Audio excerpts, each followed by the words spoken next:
You've got the look in your eyes. You're on a mission, burning ambition. You've got your eyes on the prize. You've gotta rise to the challenge. Show 'em what you got. Set them to take what's yours. You are kings now, curse of titans.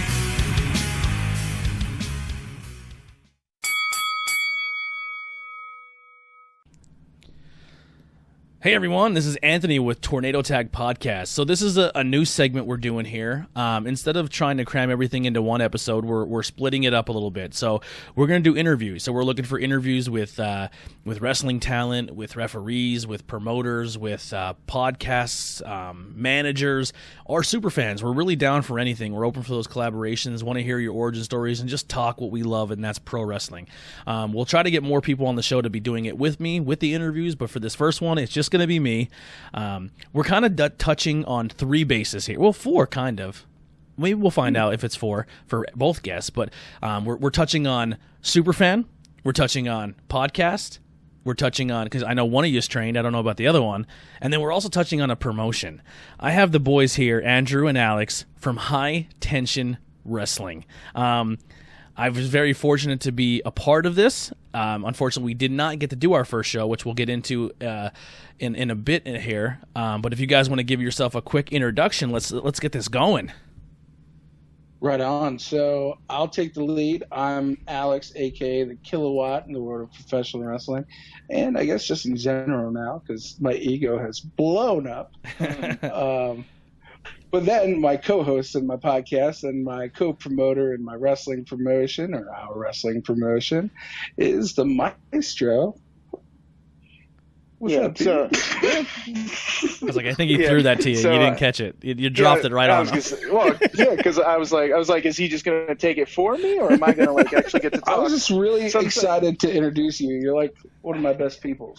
I know, but sometimes I just let you go with your, you get on your little trips, and everybody really putting you over and stuff like that. So I just figured, like, all right, that's let's true. let it go. I'm like Pringles, baby. Once I pop, I don't stop. I know. You can introduce me, but yeah. So I'm Andrew, but known as the Maestro, Anderson Scott, in the wrestling world, you can call it that. But yeah, co-owner of High Tension Wrestling, and got the HTW Podcast Network. Just got a lot of things coming for that.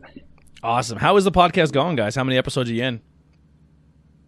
I think we're scheduled to do our 5th episode tomorrow night. Get it, boys. Yeah. The 5th episode of Hitting the Mat. That's like the first podcast. Yep. We got going on there. And you guys have been doing some interviews. Sure. I've seen some interviews you guys put out there, some of your talent. Yeah, so so far we kicked it off with King Leon, no longer the Sixth, but now the Black Blade. We then went over to Johnny Moran, the Dark Horse. Love that guy, by the way. I'm just really high on Johnny Moran. Just an overall good dude. Mm-hmm. Absolutely, he's a sweetheart. He's great. We then got the pleasure of interviewing MLW's ring announcer, Mark Adam Haggerty. This is a guy who's worked over 75 promotions in multiple countries and states. I got to see him. I got to see him at Outbreak Wrestling one time, and he came out. Oh, really? Yep, he came out. This is when this guy was just he just started. He was only doing it about a year, but he has a fantastic look with the mustache and that vaudevillain style look.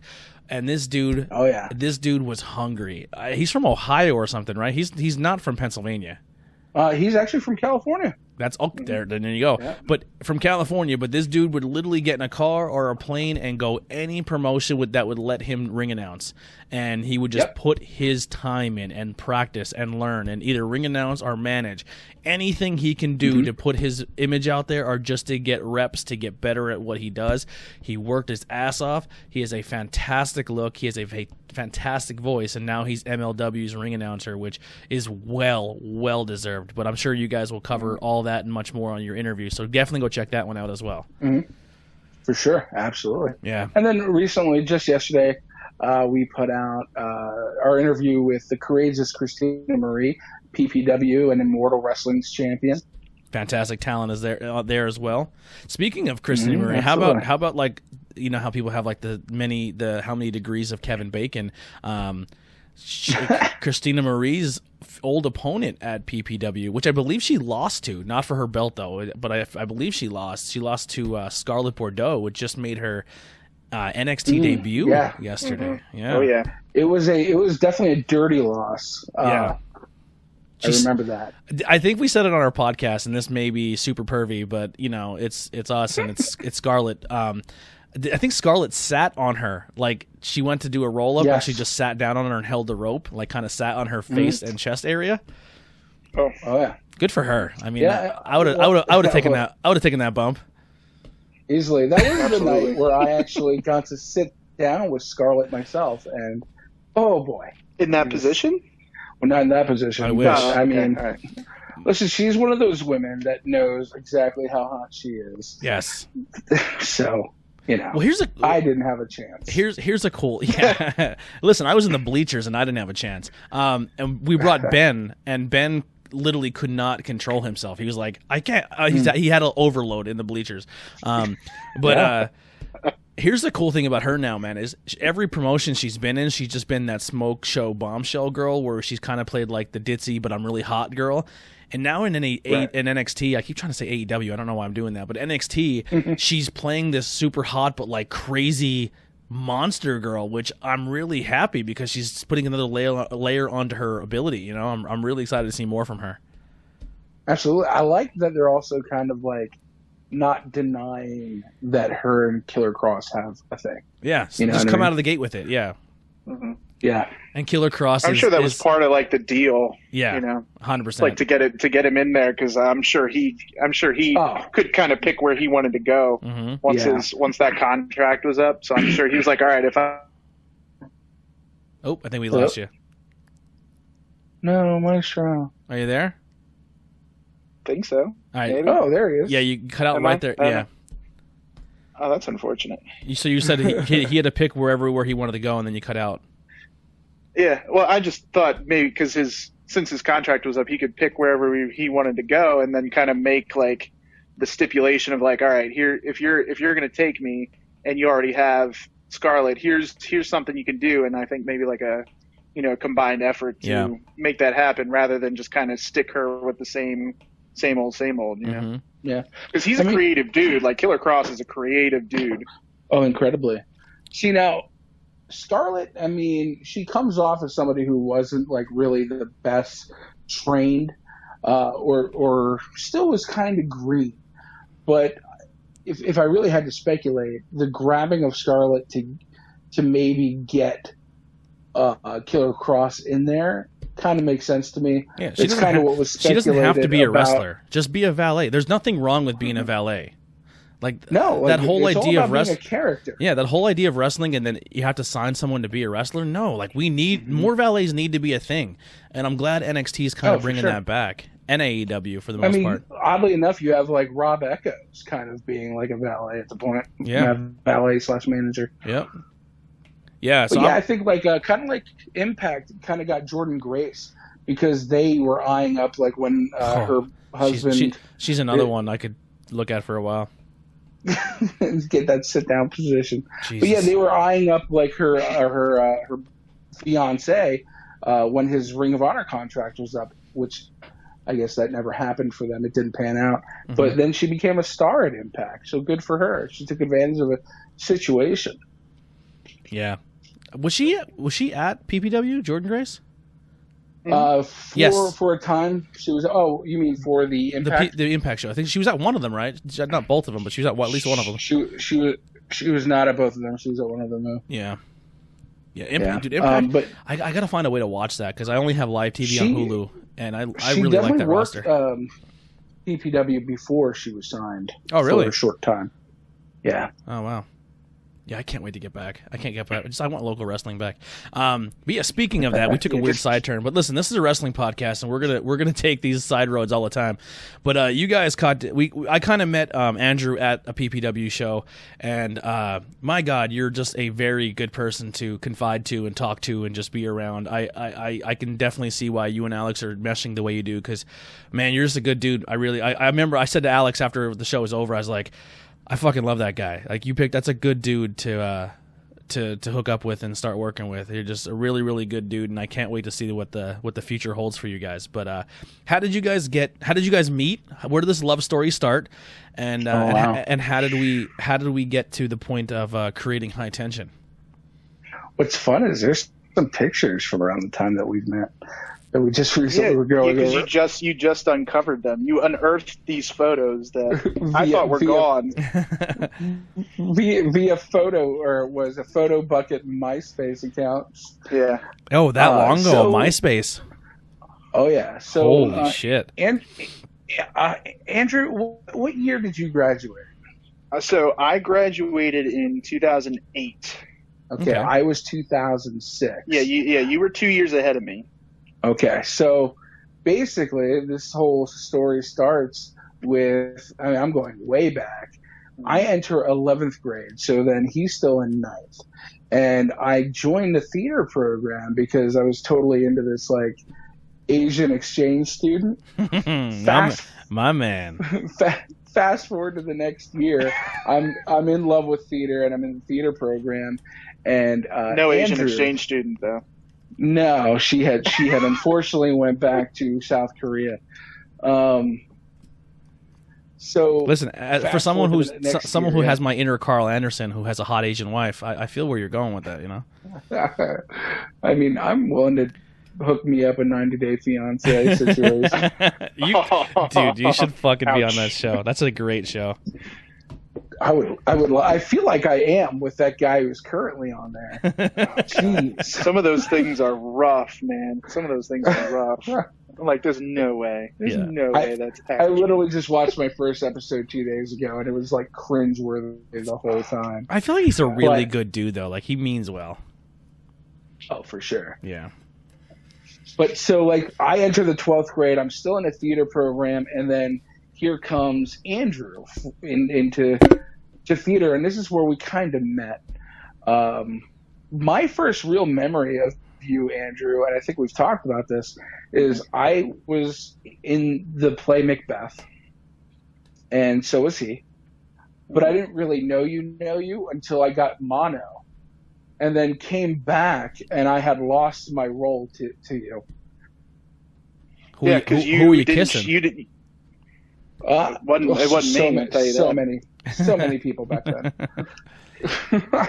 Yeah, so that was my first show, because like that's like my major background is like the theater and music stuff like that. So that was the first show in high school that I did, and I had just gotten like a really small part, and then all of a sudden this dude over here is not showing up for rehearsals. So like 2 weeks before the show's supposed to go up, our director came over and was like, yeah, Alex hasn't been here in several weeks, so he might be dead. We're going to give you this part. Yeah, like it was like we had no idea, and like I didn't really know him at all, so I'm like, all right, I'll take it. I'm like, I didn't want it, but like whatever. I mean, if he comes back and does it, but he's like, you need to learn this. It was like a fucking huge ass monologue, that was like a, I don't know how long it was. It was like a 3-page monologue at the beginning of the show. Yeah, and I had to memorize it in 2 weeks, and it's Shakespeare too. So it's not just like our normal American English stuff. So that was a nightmare. And then all of a sudden he shows up again after like I'm given this part. I'm like, oh, he's back. That means I don't have to do it. And then our director was like, no, you're still doing it. Like he's lost the part now. So that was how we first met. So then I was the guy who stole his part. But then like we started talking, and like we became decent friends. Like we hung out a little bit. But then really after your senior year, obviously you graduated. Yeah, I graduated. You went on and did whatever, and I was still in high school, and I don't think I had really talked to you or communicated with you for. No. Yo, I just Not had. at all. I won't say exactly what, but I'm sure if people really want to go back, they can go and listen to the interview we had. But after high school, you went on to have intimate conversations in your car with your ex-girlfriend. Very, very, yeah. You have a whole other podcast that chronicles what I did after high school. The best part is after that posted, your old science teacher commented. He's like, yes, it was a woman. It was my ninth grade English teacher. Her name was Miss Spencer. She didn't work there much longer. She's like very interested to know that you did this stuff. Yeah. Yep. The fact that she put the word fisting in the post was just like, fisting. God, Yeah, she was a dude. Yeah. She's like, I always had high hopes for you. Yeah, definitely go check out that past one over on our same network, Interviews Everyday People, the Wicked Turtle interview. You can go check that out. Oh boy, that was quite an interview. Oh yeah, definitely. Fucking hilarious. As he's saying, you went on to high school, and I just imagine you in a car, just looking over, like, we're fucking done. Yep, it's fucking over. That's it. Nice. So that's what he was doing. Yeah, that's what he was doing while I was still in high school. When you guys met, did pro wrestling come up? Were you guys like, yo, I'm really into pro wrestling? Nope. Wow. Not at all. That's where it gets really funny. Actually, so you fast forward, he goes off, studies theater, studies teaching, and does God knows what. I mean, you might want to talk about that. I'm not sure. But, if you fast forward to, I will say, between this time, no homo or anything, but, now you can say anything you want. I'm like, you can say, you said the magic words, so you could be like, I'll suck your dick, bro. Yeah, no. It's not gay about it. I'll suck your dick.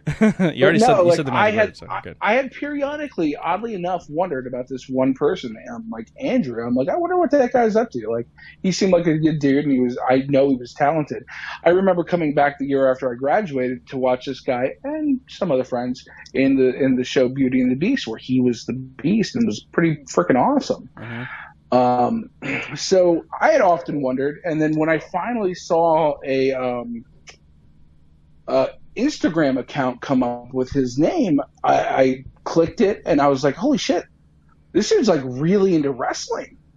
I never knew this about him.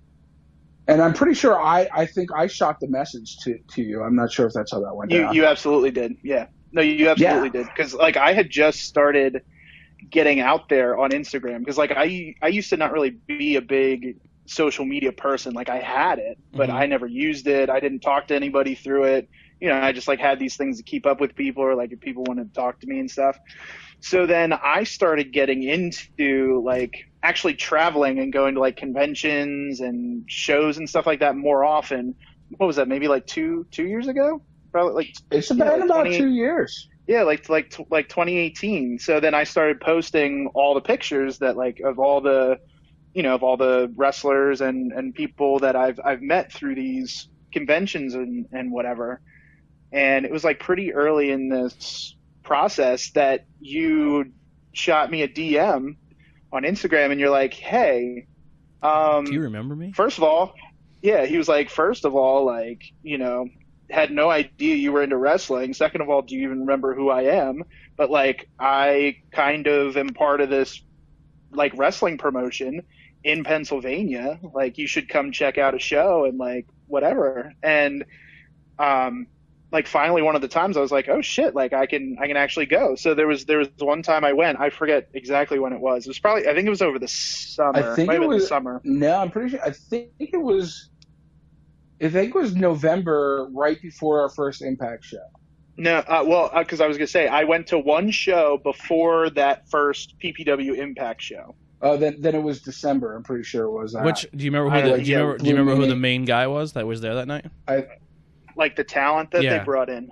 Was it Blue Meanie, or was it? No, Brian it was not. Cage It was and Tessa? Blue Meanie was after. Blue Meanie was the Christmas show.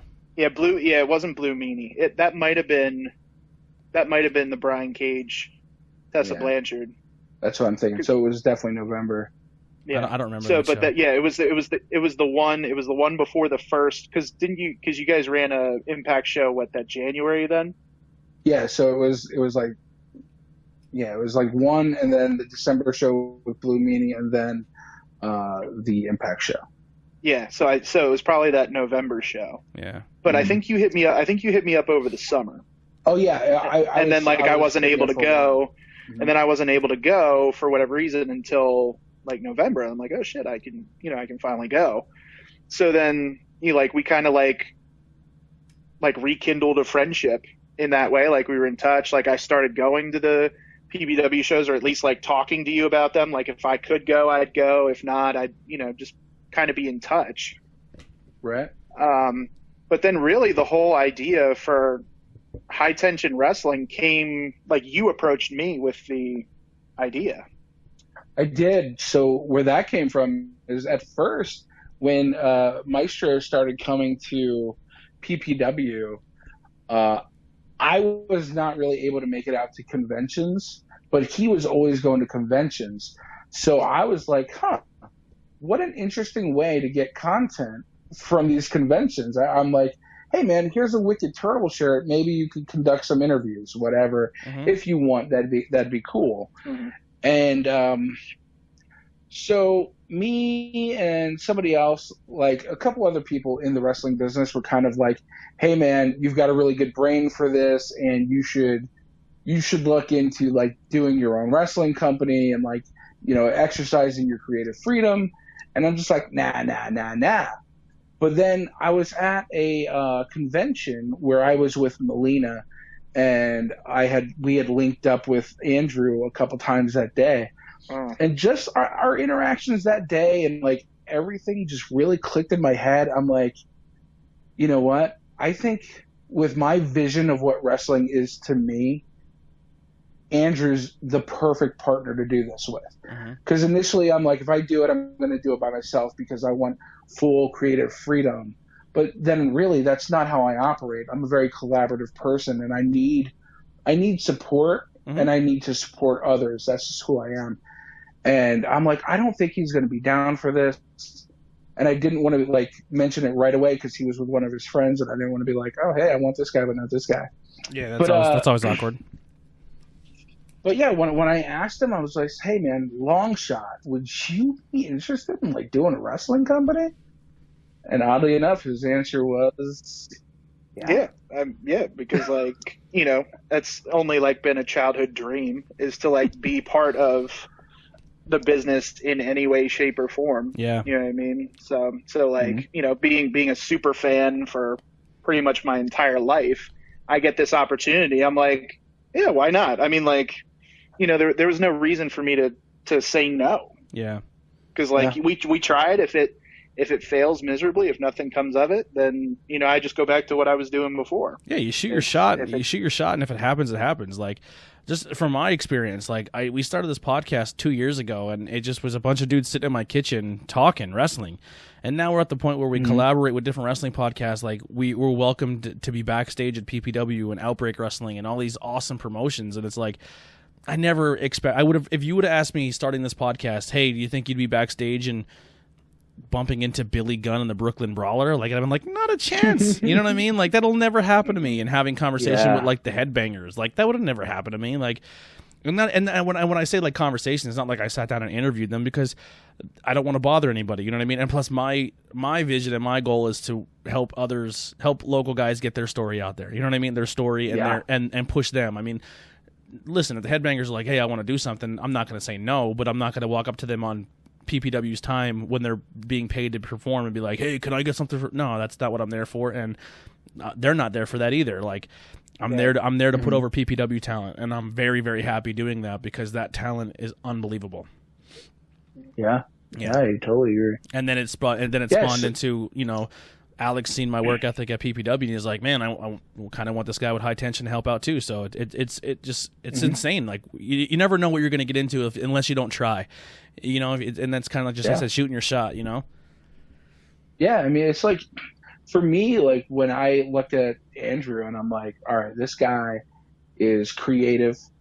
He has this theatrical background, and he likes wrestling. But more so than liking wrestling, he understands wrestling for all that it is. Mm-hmm. What attracts me to wrestling is that it's sports entertainment. At its very core, it's theater, and that's what really attracts me. Like, I love the physical aspect of it, don't get me wrong. That really excites me because I have a very competitive nature. But the theater and the stories really excite me, and being able to collaborate with him on that and the things that we've designed are amazing. So that's kind of what I saw in him. I have no clue what he saw in me that was like, yeah, I think I'll try this with this guy. He doesn't seem like a total buffoon, even though I am. I think it's just pretty much like the opportunity. You know what I mean? Yeah. I'm still under like the guise of like, oh, he's this, whatever. You know what's gonna happen? You're gonna show up at the first show, and he's not gonna show up because he has mono, and then you're gonna be stuck with the whole thing yourself. I'm going to have to memorize another 3-page monologue to get the show started. I haven't kissed anybody in years. Your own grandmother won't even kiss you. I know. It's the worst. It's like, last thing I kissed was the mirror. Actually, I was going through my T-shirt collection, and my wife... Oh, we've heard about this. 430 T-shirts. That's not counting the new... That was the last count. We didn't add the other ones in. But we're going through the closet, and I have a lot of black T-shirts, I found out. I look like a fucking... I mean, I am kind of an emo kid who grew up, but I still kind of rock it. But my wife's like, who the fuck is on this shirt? And I was like, what? She goes, it's an old lady flipping the finger. And I'm like, oh, that's Alex's grandmother. Oh, that's amazing. She's like, is there a story behind this? I said, yeah, he made a video where he dyed her hair blue. I screenshotted the photo of her flipping the photo, the finger, sent it to him and said, this needs to be on a T-shirt. And it was on the website in an hour. And I ordered it. Yep. It's fantastic. Yeah. Savage Granny. And then every time at the PPW show, she looks for me. She's like, where is he? Where's that kid? Yep. You're literally the source of my most profitable merch. I'm glad to help. Awesome. So how long have you both been wrestling fans? Has this been something you've been into since your kids? When did wrestling come a part of your life? I'm going to let Maestro go with this one first. Well, I mean, pretty much my first memory of wrestling was I was 5 years old. So this goes back to like 1995. You're 5 years old. You're a Hulkamaniac. Well, not quite. This was after Hogan was in. He right, you are shipped off to WCW by this point. Holy fuck yeah. Whoops. Yeah, well, because in fact I can almost date like when this was. This was a super episode of Superstars, I think from December of '95. The match that drew me in was Big Daddy Cool Diesel, Kevin Nash versus Rad Radford, and he just beat the ever-loving piss out of him in like 20 seconds or something like that. Like, it was just a squash match, and I thought it was the coolest thing ever. And then ever since then, I've been a wrestling fan. So pretty much like what?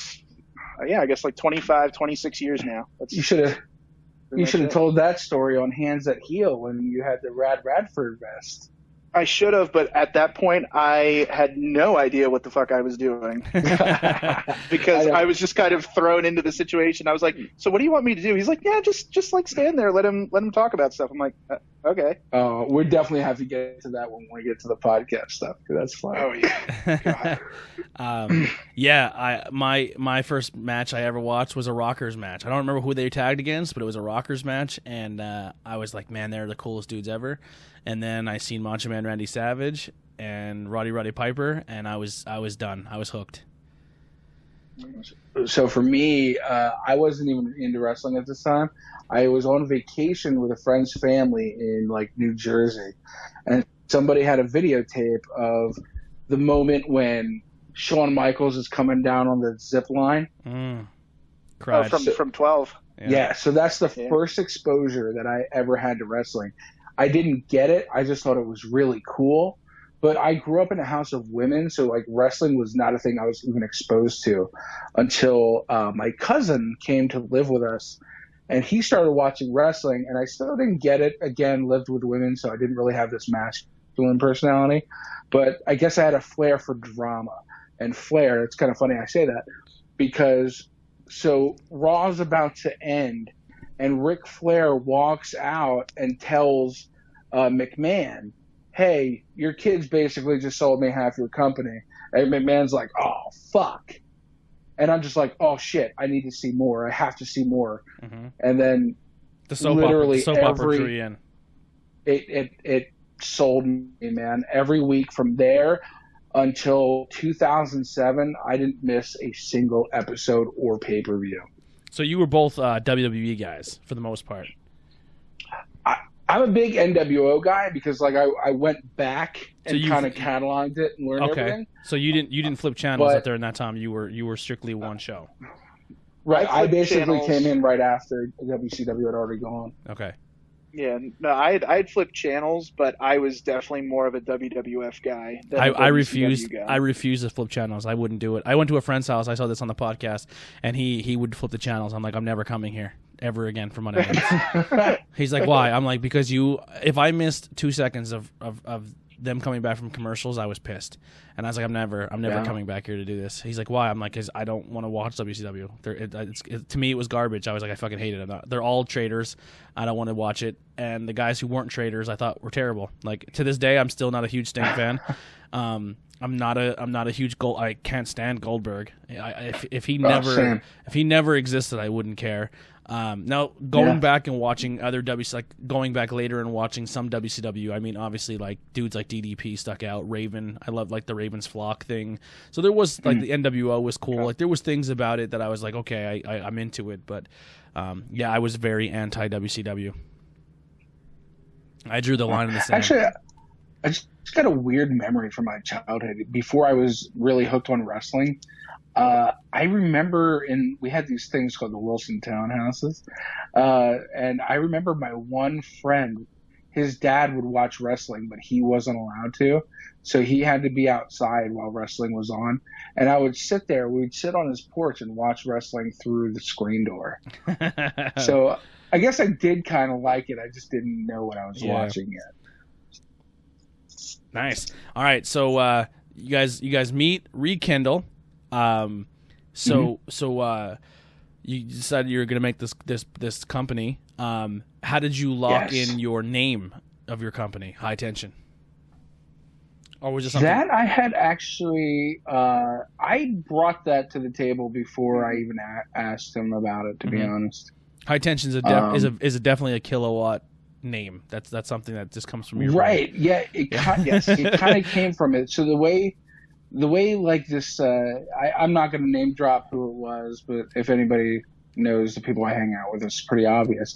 I was brainstorming this idea. Hello. So I was brainstorming this idea and a lot of the things that we're coming up with, because I used to do backyard wrestling, and it was like WHW, Watts Hardcore Wrestling.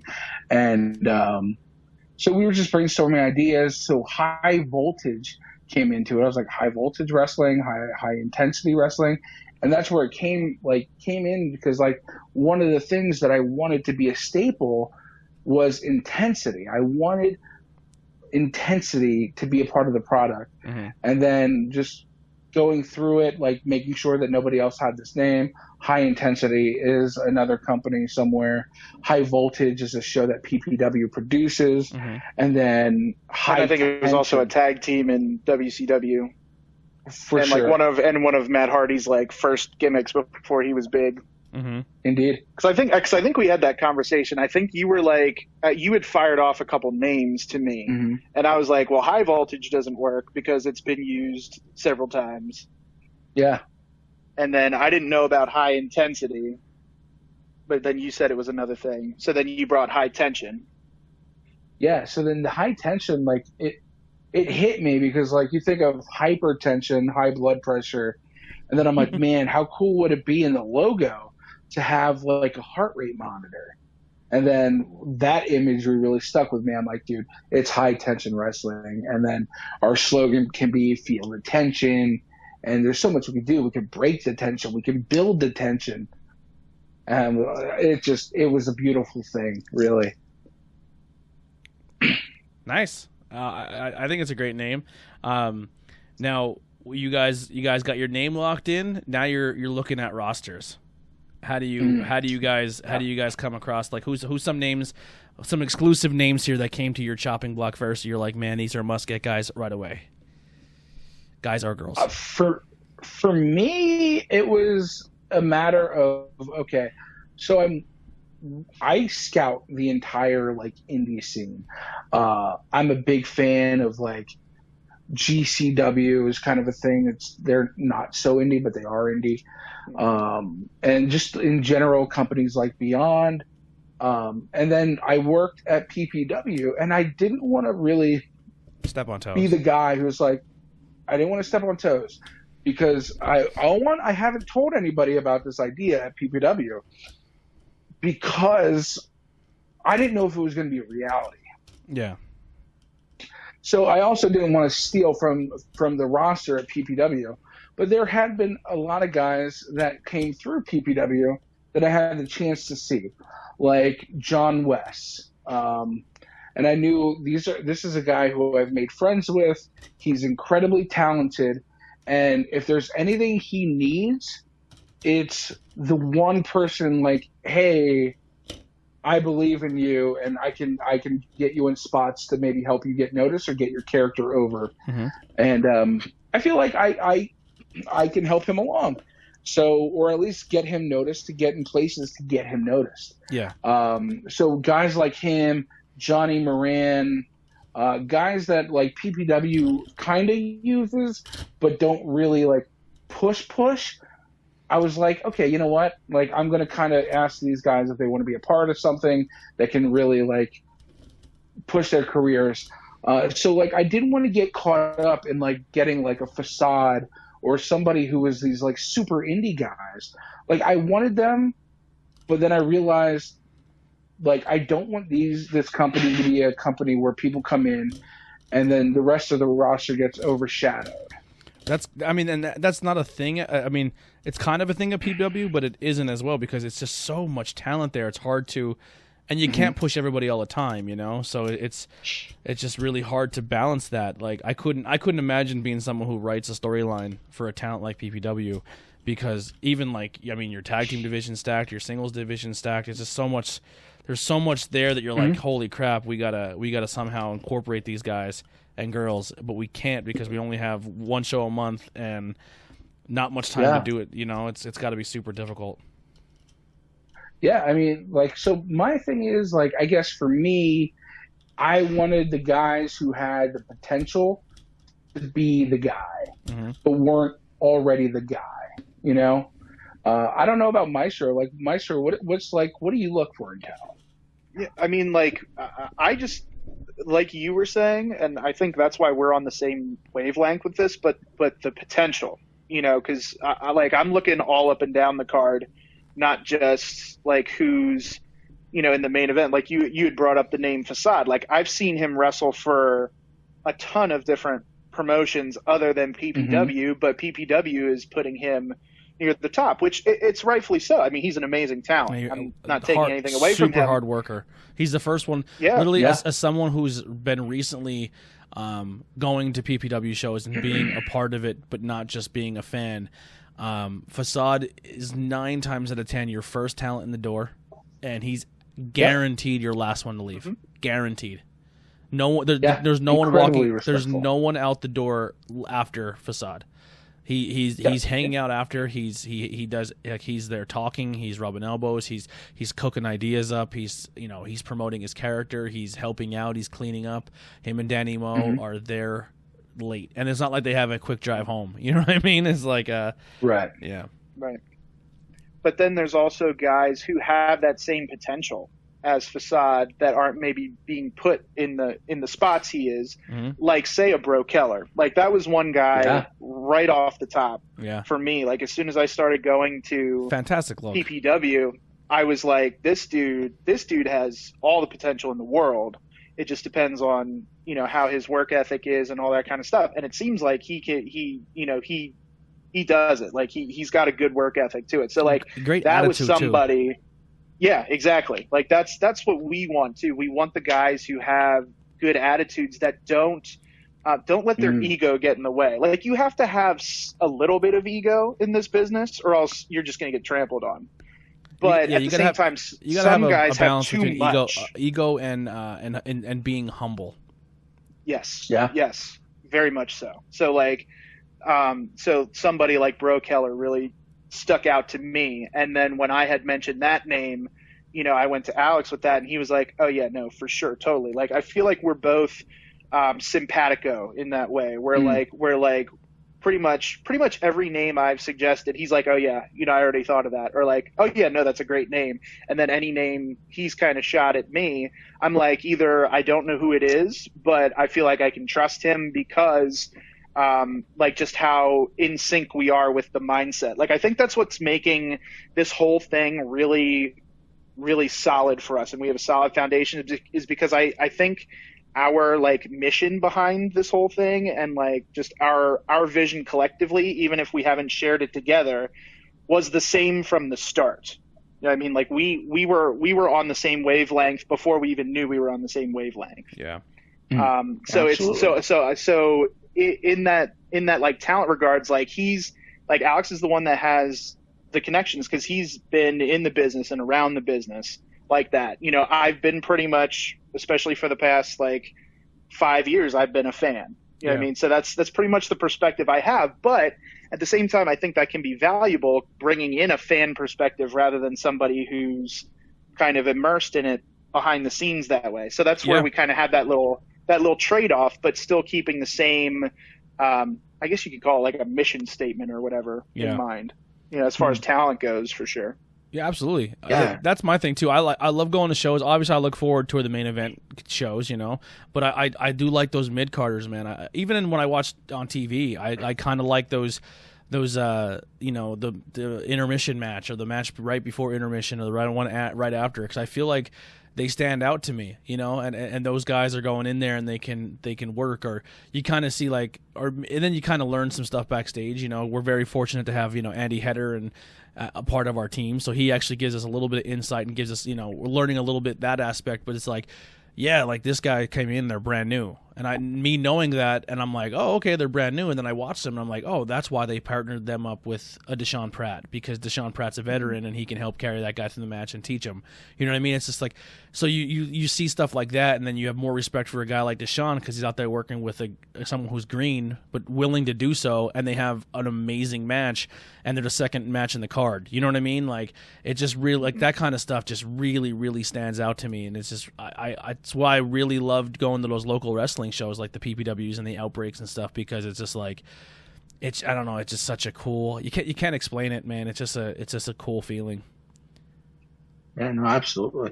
Yeah, so I think go ahead. Yeah, go ahead. No. But what I was going to say will come up later. So yeah. So you kind of name drop some names that you do have on the roster.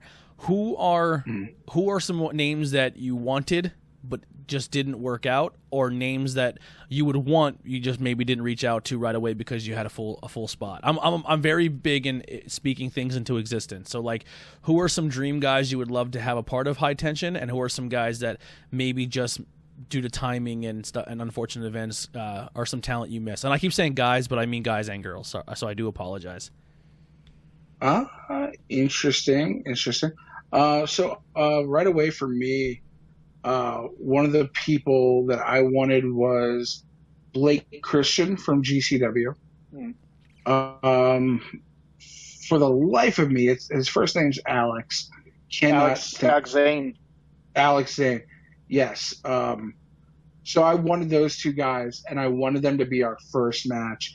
And then I noticed, I'm like, oh, this dude lives in Kentucky, and this guy lives like somewhere else. I'm like, there's no way I can pay for this travel, not right out of the gate. Yeah. So those were some guys. I will tell you, some guy that, like, we have a lot of great networking and a lot of people who are really supporting High Tension Wrestling. And one name that we've both wanted, and that people have been like, oh, hey, I know this wrestler. He would totally be into what you guys are doing. Do you want me to throw him your way? Tony Deppen. Yeah. I'm a huge fan of Tony Deppen. I know Tony Deppen through the beer world more than I know him through the wrestling world, which is crazy. That's one of the connections, oddly, through the beer world. Yeah, because he's a really he. I mean, I've talked to him maybe one time about pro wrestling, and just as kind of like we had a conversation at a beer fest, and I was like, hey man, like I've never personally watched you wrestle live, but I've watched your videos live, and this is like the year where he went viral like 4 times. He's just right. He's right fucking there. He's right there. Mm-hmm. Like he's the guy that I truly feel that if this COVID didn't happen, he probably would have been signed somewhere. Or he was on the radar and it's still like in works. You know what I mean? Like he's just so good. He plays a fantastic heel. He's so good in the ring, and he's someone I really want to see live on a local stage before he gets that call up, because it would just be nice to see him on a lower, like, and I just never had the opportunity to do so, but super talented dude. Yeah, I would love to see Tony Deppen. Yeah, because I actually saw him at Beyond I went to Massachusetts to this like New Year's Eve show this past year.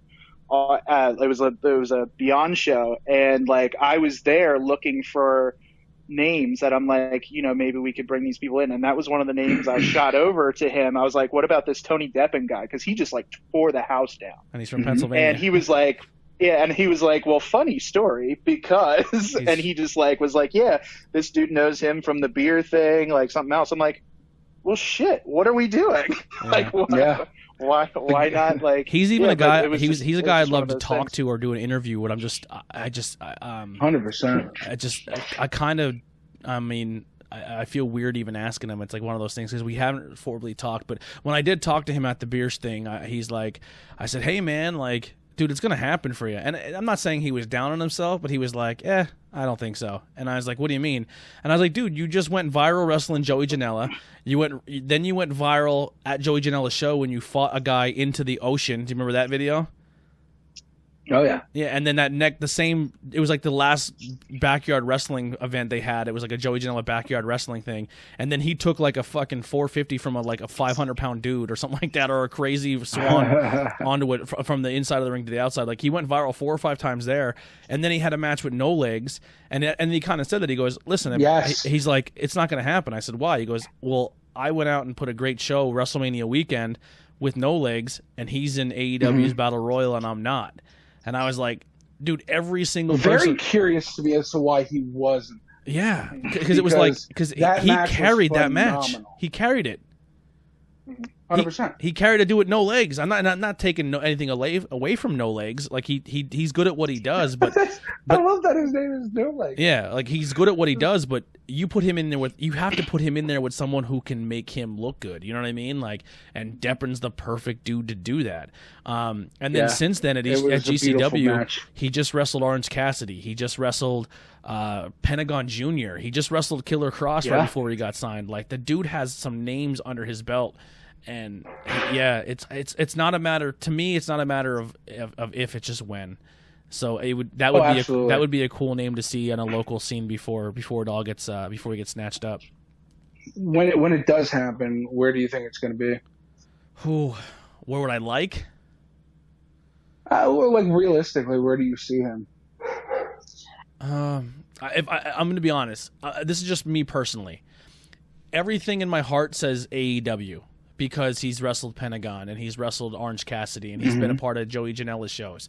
So if anyone's going to notice him, it's probably going to be that side of the spectrum. I don't know if I'm a fan of him going to AEW, though. Because here's the thing with AEW for me, and this is not a knock against AEW. I love their company. I think what they're doing is fantastic.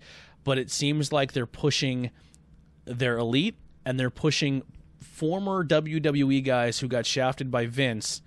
And they have some really cool underground local talent, and they're pretty much never being used. Yeah, they're WCW. Yeah. Yep. At this, They're- to me, they're they're exactly- making WCW's mistakes, and that's why I'm like not like everybody's putting AEW on this big pedestal, but I'm like they're making a lot of mistakes that WCW used to do. But Yeah. I think Tony Khan's a big WCW mark. That's Yeah. why. Like, you know who? Which like it's cool to do the good things, but Yeah. you're doing some of the bad things too. Yeah, the guy who like the team. Now, there's some teams that I don't know anything about. So, like, SCU stands out to me. I love Sammy Guevara, and I hated him the first time I seen him. I'm like, why is this guy even getting TV time? And I'm like, oh, that's why. He's fucking awesome. Right. You know, people like Orange Cassidy, just hilarious. I couldn't stand Best Friends the first time I saw them. They're probably my favorite tag team now. So they really Oddly don't. enough. Yeah, they don't really have to push like the people they're pushing all the time. Like, listen, I'll watch the Young Bucks all the time. I'll watch Cody all the time, and I'll watch Kenny Omega all the time. But Jesus Christ, do you always have to be in the main event? Like, give some other people some play. Like, I don't know. Yeah. And I know like the COVID thing too, but it just so I feel like if Tony Deppen went to an AEW, I feel like he wouldn't be used. Yeah, I feel like he'd be like Joey Janela. Yeah. Mm-hmm. Joey Janela every Because time like Joey Janela is being underused in AEW. and every time they put him in a match, they put him in with a Cody or a Kenny Omega, and they have really fucking good matches. Yep. Janela's good. Like, he's really good. I like him a lot. Personally, totally agree. I think he would be a fantastic addition to NXT. Yeah, I could see it. I mean, because he could definitely go with them. I just think style-wise, with WWE's product, he would not go anywhere special. You don't think so? Just because of him, his personality, his he's a heel. social. He's a heel. Yeah. Daniel Bryant and Kyle O'Reilly. He's a very striky first type wrestler, methodical, works on a limb. I think he would be very good in NXT, especially in their like in that division, especially going for that 205 or anything like that. I think he'd be fun. Oh, yeah. He'd be fun to watch there. I agree. I mean, he wouldn't be able to go. go as X-rated or R, the hard R content that he's been doing, but I mean, Correct. I think I don't think that's his MO either. I think he can. He obviously can go out there and work and not have to do that. He's versatile. I think he can do both styles. Yeah, I totally agree. Yeah. We're like, Definitely. no offense to like, I love Joey Ryan, but like, can Joey Ryan be Joey Ryan if he can't? That's yet to be seen. You know what I mean? Well, I mean, he kind of changed up his gimmick a little bit. And he's doing that right to censor style thing, but no one's talking about it. Yeah. You know what I mean? Right. It's not really being talked about. So. Well, it's because nobody's really watching it anyway because nobody can watch it. Yeah. If people were watching it, it might be one thing. But. Yeah. Yeah. I don't think I don't know. I don't think Joey Ryan should. And I like Impact, but I think he would have been better at AEW. But that's just me. Yeah. Yeah. For sure. Yeah. So yeah, Deppen's a name. What?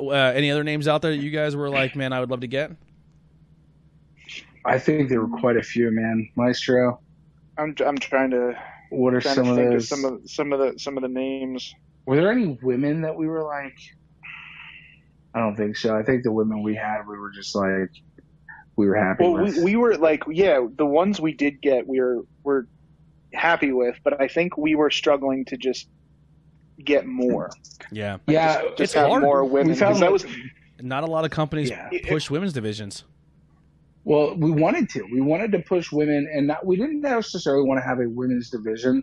Like, I think we kind of wanted to strip the like women's sectioned off like Yeah. stereotype. Yeah. You had women wrestle men and men wrestle women.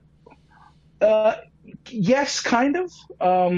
But I don't know. It wasn't like fully formed idea, but we hit this like roadblock where it was like booking women in wrestling is complicated.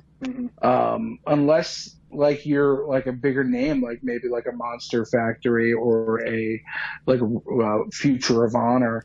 A lot of these women out the gate have this unjustified, like inflated ego.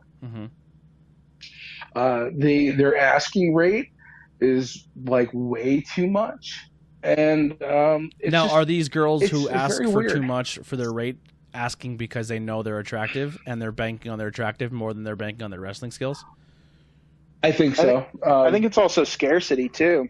because I think they know that like pretty much anytime there's a solid women's competitor, they're going to get scooped up by WWE or AEW. So I mean, AEW is still scooping up women left and right. WWE did a massive scoop of indie women, and that's how we got Bayley, Sasha, like all those ladies now that are big time players for like WWE and NXT. Because I mean, Candice LeRae, Io Shirai. Like, if you look at WWE, they have probably the best women in the world. Oh, absolutely. And sure. Yeah, 100%. Like, it's no question. And they scooped up a bunch of them. Yeah. So like with AEW trying to compete with them, plus places like an Impact, which I think Impact has a great collection of women too. Yeah, so I think Impact's right behind I think it's WWE. relative scarcity.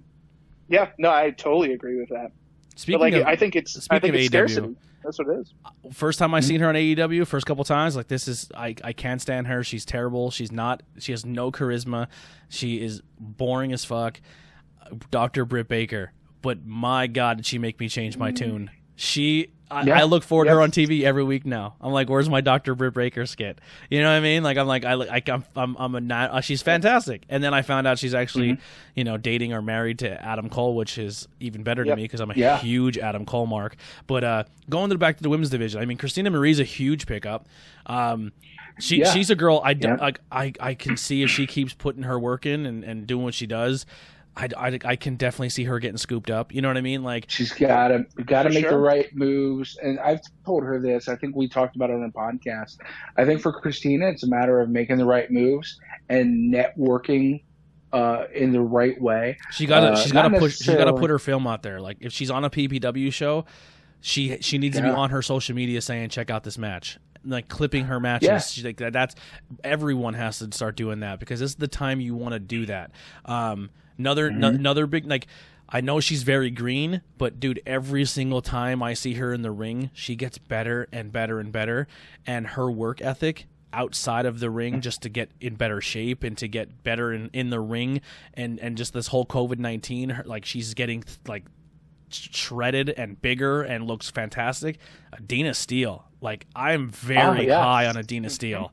I seen her wrestle for in True Mill.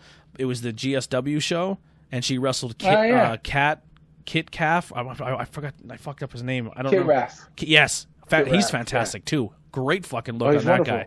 Yeah, he's a future high tension guy, by the way. Really? Yeah, him and Adina did a one-on-one match.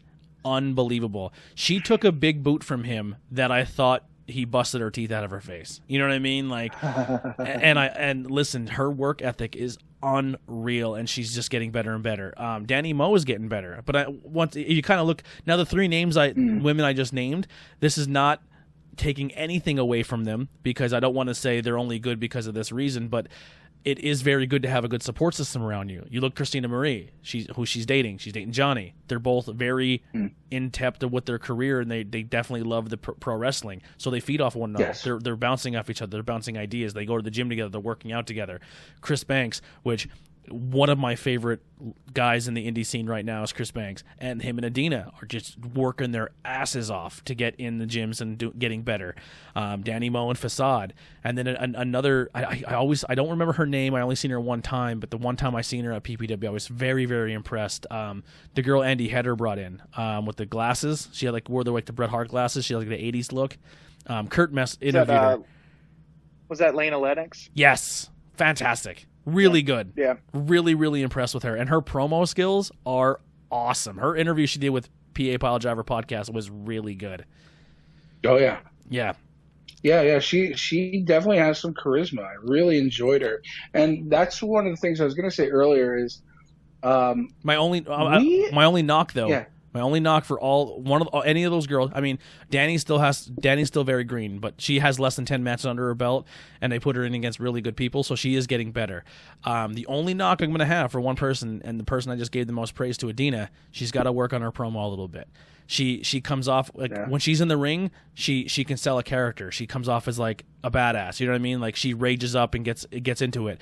But when she's behind a camera and stuff, she's too much of her actual self and not so much a character. She needs to find if she's almost too passive. Like she comes off with all those tattoos and shit. Like if she kind of developed like a Rhea Ripley personality a little bit, where she kind of, I'm a badass. I have these fucking badass tattoos. Like I will dominate whoever steps in front of me. Like I want to see more of that from her. Like more confidence when she's behind the camera. My only critique, but besides that, she's fantastic. Yeah, definitely. Sorry, I cut you off there. So what were you saying about? Oh, yeah. So yeah, and this is, if any promoters are listening, I don't want anybody to think that the Maestro and I are showing up to your indie shows because we're scouting talent. Totally not what we're doing. No. Although it does, I guess, become a byproduct of it. But we are such a fan of the. I am sorry about my freaking dogs in the background. Right. So they're these great indie shows that we've started going to religiously. Atomic Championship Wrestling. I got to get to an Atomic show. Oh, such a good show. Great time. It's a great time. I like getting pissed drunk and having emotional stories on the ride home with the Maestro. Atomic, precursor to that podcast. Yeah, Atomic, True, and Backbreakers are my three like go-to show. And what's that? The AXW or the Samoan School? Oh, WXW. WXW. Yes. I haven't seen one of their shows yet either. Yep. I have not been to Backbreakers, but so far the Maestro and myself are big fans of Outbreak Wrestling and Atomic Championship Wrestling, and of course PPW, and that's like our home base right now. PPW is it just leaps and beyonds behind people when it comes to production value, and that arena is just gorgeous. It just looks cool, man. That gym is nice. Mm-hmm. It's hard to beat that venue. You've got to get out to Atomic, man, because they've got a sweet setup production-wise. I don't know what their filming is like, but their entrance setup is sweet. The way their fans interact, it's almost like a place where it's all good spirited, but you can go and you can heckle the wrestlers and they'll heckle back, and nice. It is one of the best indie wrestling atmospheres I've been to, and I love going back. Well, especially when they have it now at Reverb, like the Reverb in and of itself, which is like basically a nightclub that they run concerts at and stuff like that. But then they transform it into this like wrestling arena, and you can literally sit at the bar and watch wrestling. And that sounds totally different, fantastic to me. Yeah, no, it is. Like it's a totally different atmosphere when you can literally sit at a bar and watch wrestling. Like that's I have a request. I want to do this with you guys. Another level to it. I want to go to a show with you guys only because I suck at driving and I've never really driven to big cities or this city. But I'm not really good at public transportation. I've never really had to do it. There's a venue that I would love to go see, and there's a show I'd love to go see, and a big chunk of that is because of PPW. I want to go see a House of Glory show. I have not been to one. I have not either, but I'm in. I go to a bunch of different their fucking places, talent is so good. When someone comes in the door and they're like, "Oh, who's this new guy coming from PPW?" and they say, "Oh, he rode in with the House of Glory." Yeah, he rode in with the House of Glory guys. I'm like, he's gonna be fucking awesome. Like, just they're stable that they're pumping out. I don't know how true it is. But I heard AEW is using them as of like a filler program. Like when they're looking for their next batch of people, they're pulling them out of there. It makes sense. It's that and IWTV. Like they're all over it. Yeah. But yeah, I mean, you got House of Glory. You got their head trainer, I believe, is the Amazing Red. How can these guys not be top tier competitors? You know. Not only are they great in the ring, but they develop such good characters out of a House of Glory. Like, the character development's really good. Like, these guys, you can take them, they could put them in the ring, and then you could put them behind a camera, and they're good. You know what I mean? Like, they're all really talented across the board. Yeah, I totally agree. Yeah. That's why I'd love to get to one of their live shows, because I've seen stuff on the internet, but I've never been to a live show. Same So here. I'd love to Yeah. get to one of those. So so once these COVID times are over, we'll make that a plan. 100%. We'll road trip it up. That'd be great. I could bring my on the road podcast equipment and we can record a podcast on the way there and the way home. We could do our ride That'd be home. dope. You can do the ride home podcast with me. That's my favorite part about going to shows is when me and Brian on the way home we put the lapel mics on and we drive home and talk about the wrestling show. My absolute favorite part. It's my favorite. I love doing that. Yeah. So I'm in. I'm sold, man. So high tension obviously couldn't happen because of the outbreak. It would have actually happened this Saturday, right? This past Saturday. The past Saturday, and then we would have went to the outbreak show, and then not the outbreak. We would have went to the high tension show, and then the following day we would have went and seen Le Champion, Chris Jericho and his band Fozzy. Yes. It did not happen. Yeah. I know. Fantastic in concert if you've never seen them. I have not seen them yet. No, I saw them the last time they were at the venue, and it was phenomenal. I actually ordered a Le Champion scarf bandana that he wears. I ordered it so I can go out in public and sport my Le Champion and still be public and COVID safe. And I ordered the Orange Cassidy senior picture photo shirt. I ordered one of those. Just waiting for it to come in. Nice. Yeah. I was gonna order that glamour shot photo of Jericho because I have a ridiculous. I think if there's any one wrestler I own more shirts of than anybody, it's Chris Jericho. I think I have every iteration of him in a different company so far. That's impressive because that's a lot of merchandise he's put out. Yeah, I have not. I mean, I don't have every single one of his shirts, but I have his WCW Raw Jericho is Nitro or whatever the hell his shirt was. I have his Raw is Jericho shirt. I have his AEW Jericho shirt. I have his the Gift of Jericho, or no, the Drink It In Man Jericho shirt. I have the Young Bucks of Jericho with the First Cruise shirt. I have the one where he went against. I'm terrible with Japanese names, but when he had the Los Hombres shirt or whatever it was. Oh, when he was against Naito. Yeah, like I'm not, and then the back says I'm not fucking Tranquilo or something like that. Yeah. I have the that. Los Ingobernables thing. Yeah. Yes, I have that shirt. I have the Alpha Club shirt where he went against. Oh, the only Japan shirt I don't have is his Painmaker one. I have to get a Painmaker shirt, and then I have his AEW is Jericho shirt. And that's the only one I have for AEW so far. I have to get. I'm not gonna get every AEW shirt because every week he comes up with a new slogan and it becomes put on a T-shirt. But I like the first one he came out for AEW. Kind of looks like a Journey's album cover. I have to get that. I got to get a Painmaker, and I got to get an Inner Circle because that's like his new stable. So I have to get that one. Yeah. Love Jericho. That's like the GOAT for me. I think he's slowly creeping up and passing Shawn Michaels out as my all-time favorite wrestler ever. Ooh, wow. Yeah, dude, That's tough. Shawn has been fantastic, but for what Jericho has done for the wrestling business in his span of career so far, and he's not even close to being done, and just what he's done for people in wrestling, I don't think there's anyone who holds a candle to him. Yeah, I've got to agree. Jericho is one of my top 5 of all time. Yeah, I'm not going to say he's number 1. He's definitely top 5. He's definitely number. He's creeping in on number 1 for me. 100% creeping in. On 1. Yeah. I mean, for me, my favorite wrestler of all time is no longer Eddie Guerrero. Yeah, Eddie's in my top 5.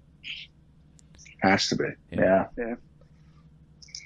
Eddie, there's an Eddie Guerrero beer that I'm trying to get a hold of, but I can't find What? it. Yeah, Ooh, it's I need to get some of that. It's Eddie and Chavo's beer. It's called Los Guerreros. It's a Mexican no. lager, but the website you go to it's never in stock.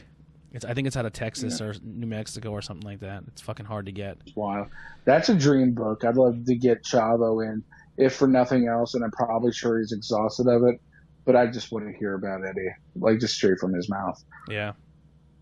I'm that much of a if I'm a fanboy about any one wrestler, it's that guy.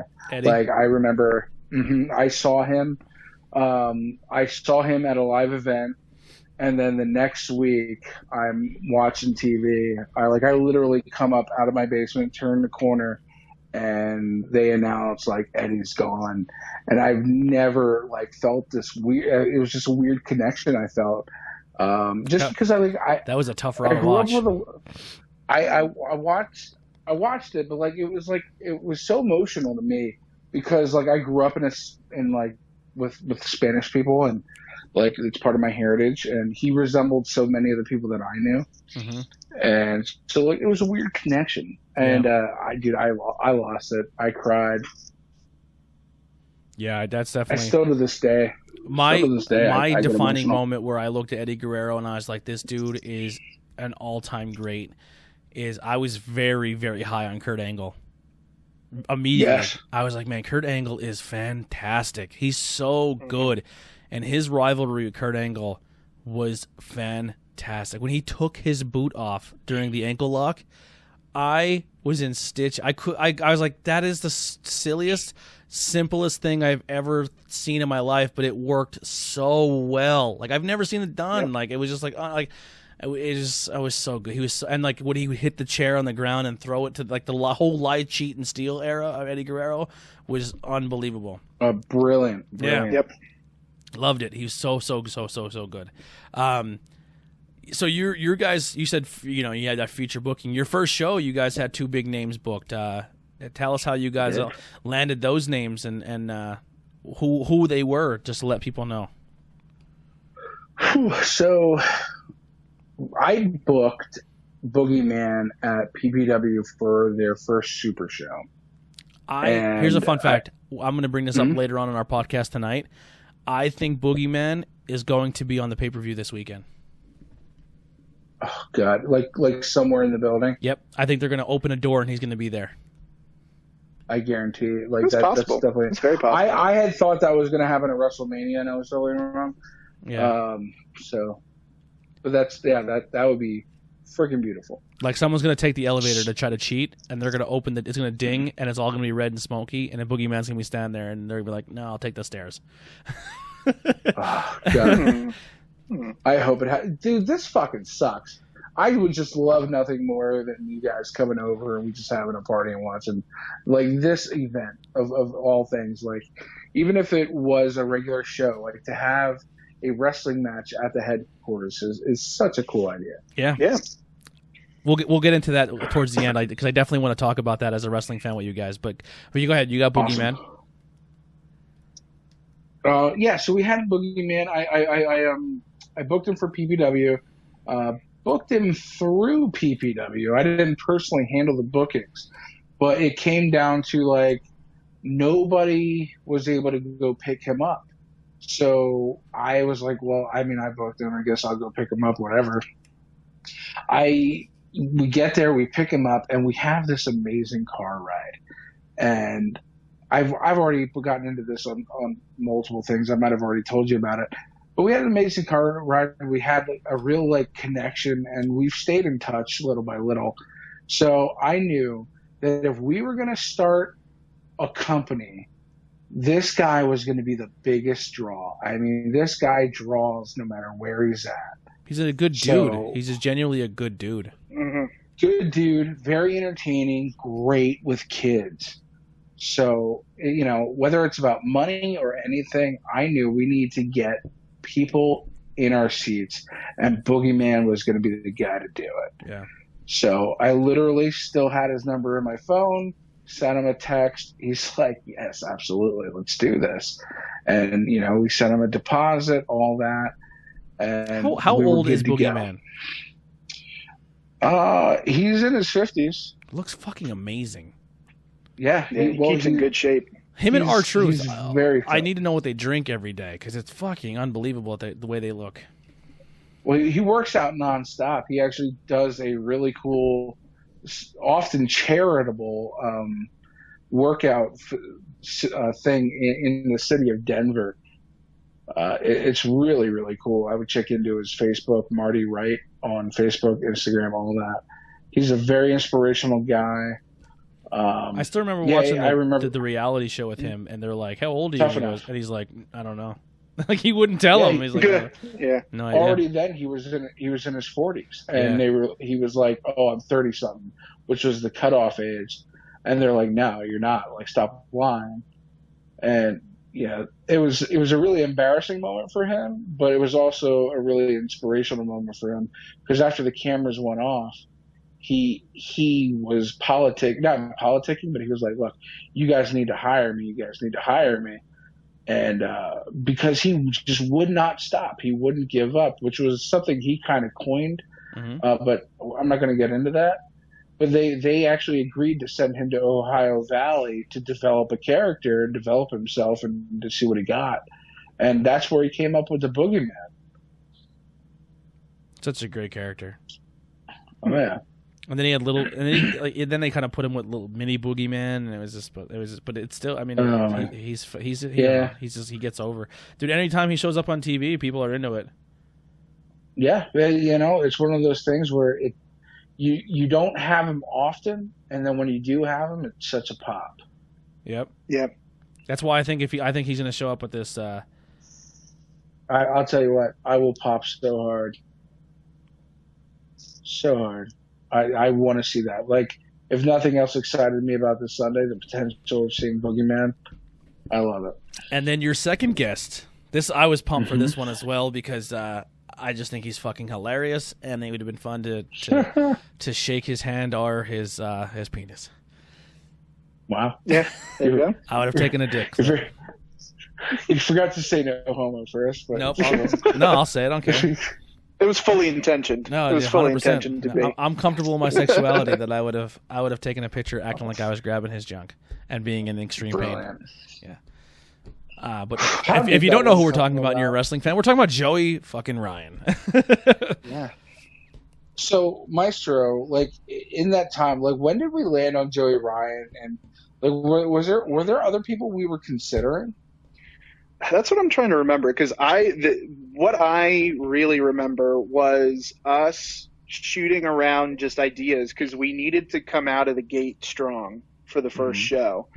So we were kicking around just names of people that like either I've seen at either I've seen at conventions or whatever. Not too often because you don't want to bring somebody in that's been brought in a bunch, but at the same time someone who seemed to genuinely enjoy being at these different places. You know what I mean? So like when you'd mentioned Boogeyman, and I was like, oh, Boogeyman would be cool, but I didn't think he was like that name. And you were like, not like, you sold me just like you did now. Like you sold me on Boogeyman. And I was like, all right, that's the dude then. Like that was Boogeyman. And then to kind of counteract that, I think when we were starting to talk about the initial ideas of high tension wrestling, it was more of like the adult sector, you know what I mean? Like that was kind of our MO with high tension wrestling, was not only to, bring the intensity, but also to make it more in like the adult realm of things. Uncensored to an extent. So who better to do that than Joey Ryan? So that was, and then you booked it at a family fun center.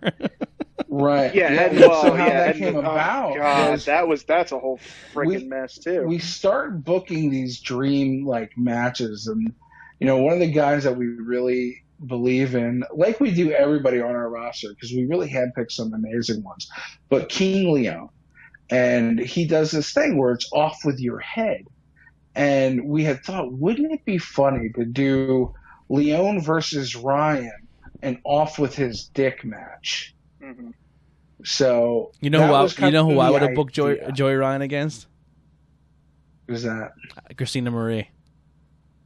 Because he's awesome. Why? He's awesome at intergender matches. He's so good at them. Oh no, he is. It would have been fun. It would have been funny to like her having him in like the lock, and he reaches back and goes to grab her butt or boob plexes her like, and then she just kicks the shit out of him. Like I thought that would have been a great match.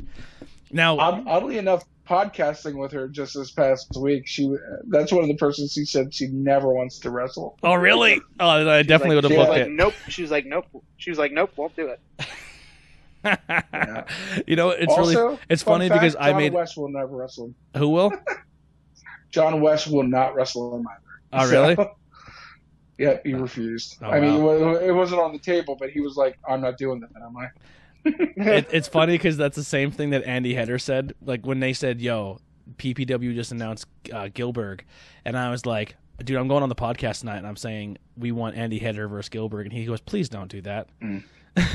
He's like, why? He goes, I'm sick of going out and getting squashed every single week. I said, but if anyone can make that match entertaining, it's you. And he's like, it was one of the best. Yeah, he killed it. That was my favorite match from that night, and it was such a great night. Yeah, for a match that literally nothing happened, Andy Heder made that match so fucking entertaining. And it was like one of the first times I really seen Andy perform. And I was like, dude, I'm not trying to fucking blow you because you're my friend. That match would have never been as entertaining, I don't think, if anyone else is in it. I think your character, like the way you fucking sold it, was brilliant. It was absolutely brilliant. I thought it was perfect. And Chris Levin was in that match too as the ref, right? Yes. Yeah, where he took his shirt off. Hilarious. Yes. Yeah. So good. Great. Now there's a guy that we brought in to be our senior official because Kid Ref is one. He gets that a referee is part of the show. Mm-hmm. The referee has to sell that he believes what they're doing is outrageous. I think that's what makes AEW stand out the most to me watching their matches is they have good referees. Bryce Remsburg, man. Bryce Remsburg and Audrey or whatever her name is fantastic too. Yep. They honestly get it. Yep. And I'll say right now, anybody who's listening who is interested in reffing or just interested in the art of it, in a month or two, Chris Levin will be coming out with a seminar. So check that out. That'd be awesome. So now with the with this whole COVID thing, I know Boogeyman's probably not off the table because that's probably some of what your connections you could probably get back to do this, still do the grand opening show. I'm sure down the road, yeah. Is Joey Ryan will probably not be as easy to do now because he seems like he's more into contract with Impact now. I don't think it's impossible. He comes at a very surprisingly affordable rate. Yeah. But it's a matter of... he's going to be somebody that we'd like to bring back more than once, so that does help. That was kind of a selling point with Joey is we were like, hey, dude, we don't want to just one-off you. We want you to be a staple here. Like not every month, but maybe like every 3-4 shows. Who's that? Joey Ryan. Really? Can I tell the audience the idea I had pitched to you guys for Joey Ryan and Boogeyman? Oh, for sure. I don't know if I know I told Alex. I don't know if I told Andrew this, but this is my idea I had for whoever you said he wrestles King Leon. He goes to look down his pants because it doesn't seem right, and he reaches down and pulls out worms. And then, like, what the fuck is that? Right. And then the lights cut out, and Boogeyman appears. Like, his dick, the powers of his dick don't work because they're covered in worms. Like, he goes to take a low blow, and it hurts, and he's like, oh, my God, why does it hurt? Because normally it would hurt. Wouldn't hurt. It would hurt the other guy. And he's like, what? The only time I seen where his dick was deactivated was by Orange Cassidy, where he sprayed the spray on the orange spray on his dick. Yes. But like he goes to get a low blow and it hurts, and he's like confused, and he reaches down and he pulls out worms, and he's like, why are these here? And then Boogeyman's music hits. I thought that would have been fucking I will awesome. say that because of COVID, they may not be on the same show when we do reemerge. Yeah. But that may or may not have, but may have been the direction we were going to go. Oh, really? Oh, my God. I would have popped. Yeah. Listen, I come up with decent ideas. I'm not an amazing booker, but my ideas aren't horrible. Listen, that's the thing, though. That's the thing. Like, That's pretty much what we do. Yeah. That's 90% of our podcast. We do fantasy bookings, and then we go watch a show like a PPW, and then we fantasy book it the way home. Like, how would we do the next show? And then we fantasy book it, and sometimes it happens because I think we're pretty smart, intelligent wrestling fans, and we're like, this is the route they should go, and it normally goes that way because either the company already kind of envisioned that too, or maybe we helped them along. Who knows? But it's so much fun.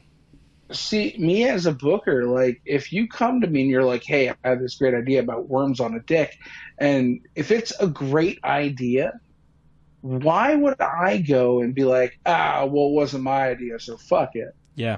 That's a great idea, and if you're willing to, like, let me take that and roll with it, let's go. Yeah. Because, like, that's our biggest selling point on what we're offering at High Tension with our talent is that it's a collaborative effort. Like, we have ideas, and we want to bring you in on those ideas as talent to make those ideas even better. Yeah, give a little bit of creative control. Mm-hmm. Absolutely. All right, it helps everybody. It really helps everybody, you know. It really does. So, do you guys have ideas of anything? Or are you kind of just waiting to see how this all plays out and then go from there? Yeah, we're kind of waiting to see how this whole COVID situation shakes out, because there's still way too much uncertainty as to when things are really gonna like really open back up. Because I'm hesitant just from a personal standpoint, and I don't know if you agree with me or not on this, but like just from a personal standpoint, to as much as I'm so eager to get the first show done and out there. I don't know if I want to rush it like some other things might be being rushed to open at this time. You know what I mean? Because I don't want to chance like not enough people coming out. Because even once things start to open up and things start to happen, like people still might not come out. Yeah. So that's really not gonna help anybody. So I mean, I'm willing to be patient. Plus, we have so many ideas for content that people can absorb now over the internet that I think it will still keep us relevant until the right time comes when we have our first show. Absolutely. Yeah. Absolutely. Yep. COVID is not going to stop the high tension train from rolling. Like right now we have the podcast. We're not going to run any shows until we can run a live show. But if need be, if something like this emerges again, and even if it doesn't, just from a creative aspect, we have ideas for empty arena concepts. Like, we've thought about really taking this to the next level, where we could take 6 wrestlers and make a full-on empty arena show out of it. I mean, we were thinking about this before COVID even happened. Like, before this was 100%. even a thing. We were kind of like ahead of the whole cinematic curve, you know what I mean? Yeah. Like, we were already thinking of those kind of ideas just as something different, because it's not widely being done. Yeah. You know, you see them occasionally. It's not that it's not being done ever, but like, it's not often being done until now. Like, now people are forced to do it. So, you know, now it's not going to look like we're ahead of the curve, but at least, you know, maybe we can do it better. Yeah. Yeah. So, I mean, so that's where I kind of want to end on. We started with some wrestling talk, and we talked Scarlett Bordeaux. Now we'll kind of end on that. Now, with wrestling being, I know a lot of people are upset and they're saying, you know, wrestling's not the same without a crowd, which I do agree on. But I also do kind of enjoy the fact that wrestling is still willing to put content out there for us, because there's really nothing else. So I still look forward to my Monday nights and my Wednesday nights.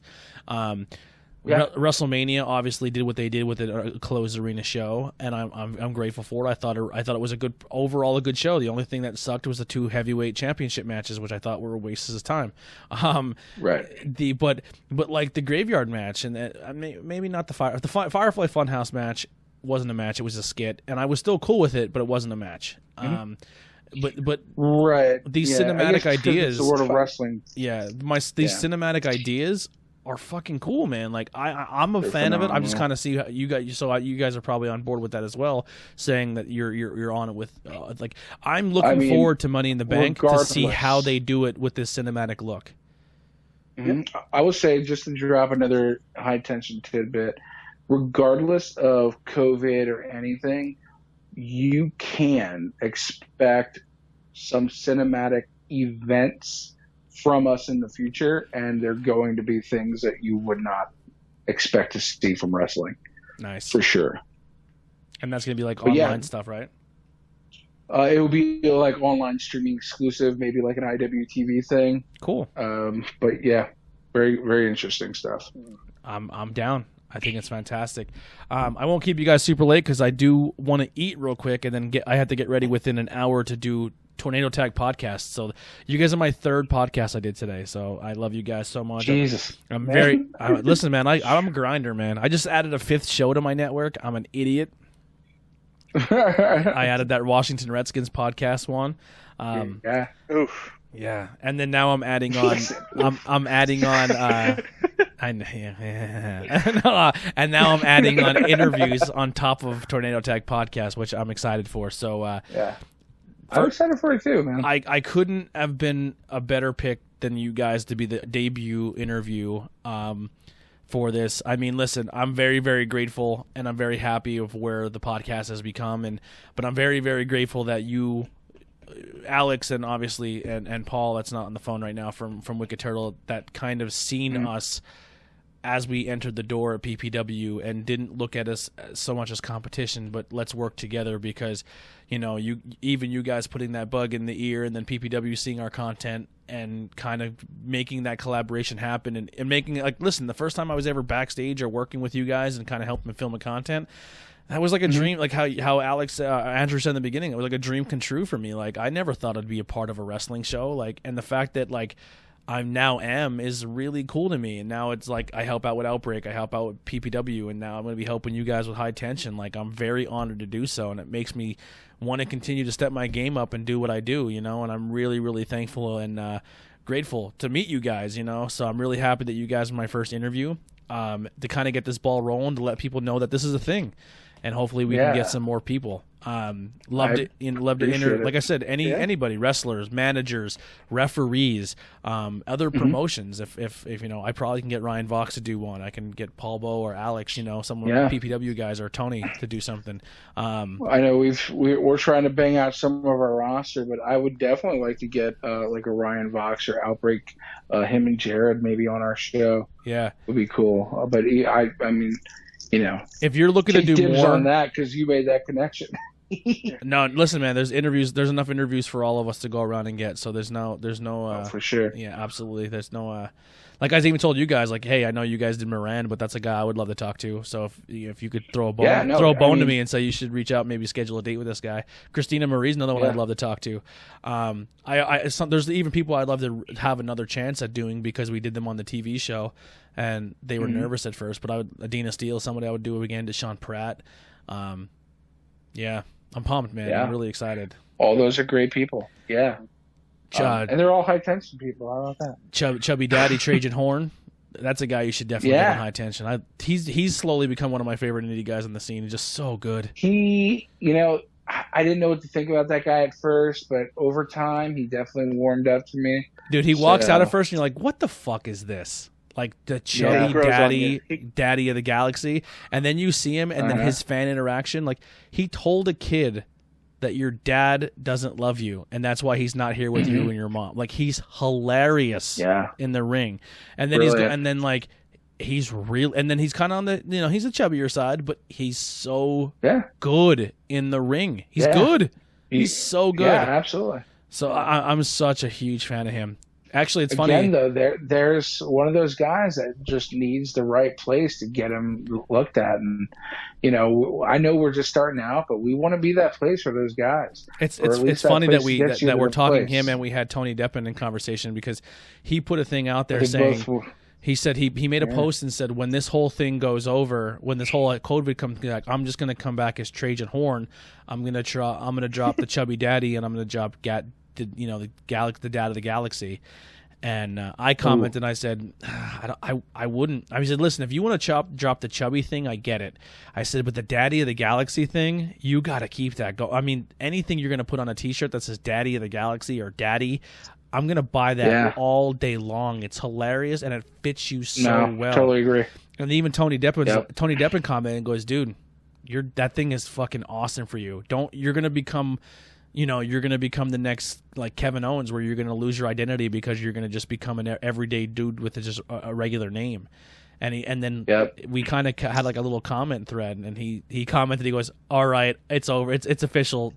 I'm dropping chubby, but Daddy the Galaxy still lives." And I was like, "Yes." Man, there you go. Yes. I think you should keep the chubby too. It's very fitting. It's fun. Another guy I brought up before, John West. He's the Iron Outlaw, but he's but I'm not a cowboy. I'm like, no, dude, lean into the cowboy. Push into that dick. Fits. Yeah, dude. And hopefully, we as the onlooker have the best perspective, because we look at it from both sides, and unfortunately, they only get the they get in their heads and, make poor decisions at times. Yeah. It's not easy to go out. Listen, even if you are kind of a dude who may be on the little chubbier side, it's never easy to go out and tell people like, "Hey, look at me, I'm chubby," or "Hey, I'm fat." It still has a little sting to it. I know for me it does. I say it all the time, like, "Yeah, I'm the fat guy," and then I'm like, "I don't want to be fat though." Yeah.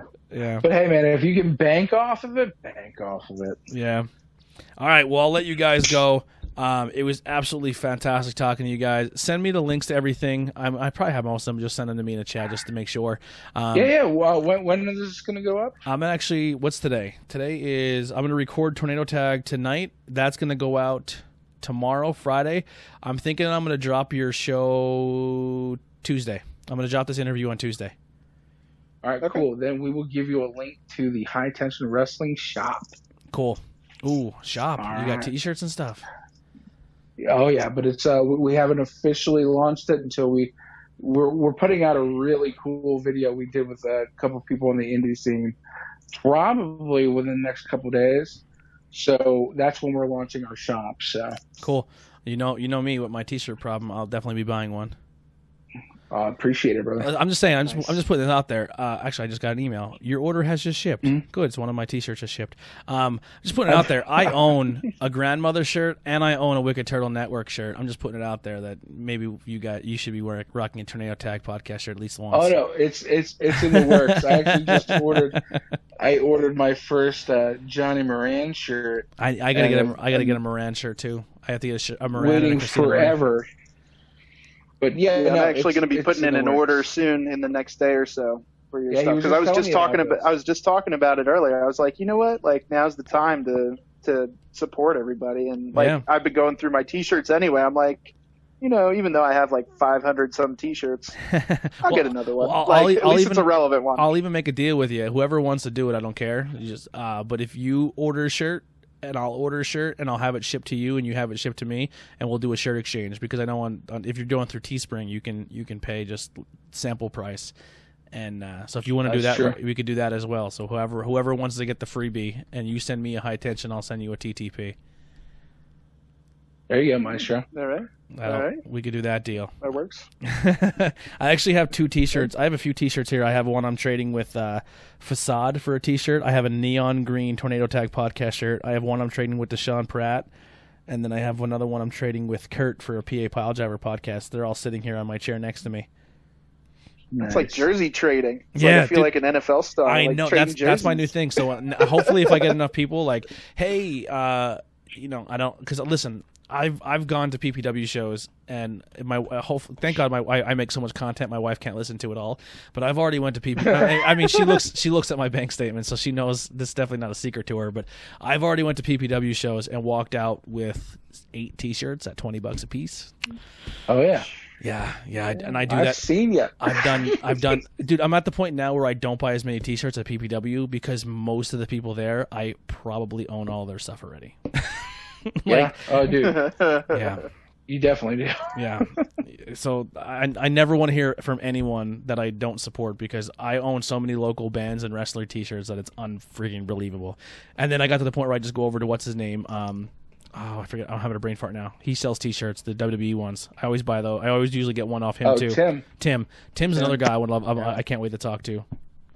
Oh yeah, reach out to him. I'm sure you would. Do me a favor. For how much I love that guy making money, don't have him at High Tension. I can't afford him to be at 2 shows twice a month. But we all love Tim. I love Tim, but I can't afford to be around that guy, man. His T-shirts are awesome. I feel you. You know what's funny though? I got addicted to buying autographs off him for a while. Yeah, I'm not a big autograph guy. I get them in my pro wrestling crate, and I don't really do much with them. I just got a really cool. What's his name? Who's the guy who just fought Bubba Dudley? He's like the next big guy at Ring of Honor. Oh shit! He has Flip Gordon. Flip Gordon. Does he have a big American flag? He did. I don't know if he still does. Yeah, I have a picture of him jumping off the top rope with a huge American flag in the sky, like hitting Bubba Ray Dudley with it, and it's autographed by him. That's what I just got from Pro Wrestling. Nice. Yeah, but no, he sells these shirts. Tim sells these shirts from a company called 500 Level, and they do like these really, really cool sports shirts like WWF and NFL and stuff. And I took a picture in my Razor Ramon one, and Tyler took a picture in his Bret Hart one, and we tagged them because that's what we do. Like, we get a T-shirt and tag the wrestler, or we tag the company that made the shirt. They featured us on their fucking Instagram page twice. Nice. Like, reached out and they're like, "Yo, thank you for wearing our shirts." And like on the posters, me with Tornado Tag Podcast, me wearing my Razor Ramon shirt, and it's on level 500. And then they link the shirt, like they link the podcast, and then you click on the shirt and it takes you right to the Razor Ramon shirt. I have an Adam Cole one, a Razor Ramon, and somebody else. But yeah, they make really cool shirts, and Tim always has them. I'm like, oh my god, I'm gonna be fucking broke. Yeah, it's out of control. But thank you guys once again, everyone. If you are listening, once again, if you do want to do an interview as well, hit me up for some dates. We'll work it out, and go check out High Tension Wrestling. And when everything opens back up, we will see you at the next show, and we will have a blasty blast. We're gonna have a really good time, and we'll also see you at PPW shows as well. And you probably see us strolling around together at some other shows because they're gonna take me to other cool ones. And absolutely, I'm gonna be part of the. We're going everywhere. I want to be part of your road crew. So you'll be definitely hearing more of these two guys on my podcast because I love collaborating with them, and hopefully vice versa. You'll hear me on their stuff. So yeah, so keep an eye out. Also check out Wicked Turtle Network and everything from those guys as well. All right, we'll wrap it up here. We'll see you guys next time. Tornado Tag Podcast. Here's some no rain checks.